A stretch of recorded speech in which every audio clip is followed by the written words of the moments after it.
Hello everyone, today we're gonna see how to set up dehumidifier. Place the dehumidifier in a humid area such as basement, laundry room or bathroom and keep at least 12 inches of clearance around the dehumidifier to allow proper airflow. The dehumidifier collects water in a removable tank. You need empty tank regularly so when it fills up. Most units have an indicator light on auto shut-off features when the tank is full. Connect a drain hose to the dehumidifier's outlet. Place the other one into a floor drain, sink or drainage pipe. Ensure the hose slopes downward to allow gravity to drain the water properly.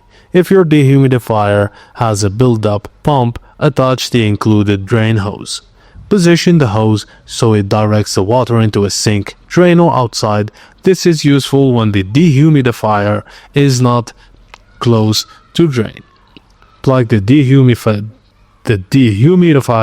and adjust the humidity settings on the control panel. Once set, the device will work automatically to maintain this level. Just make sure to clear the filter, check the tank and inspect the drain hose. And that's it guys, thank you for watching and please don't forget to like and subscribe for more.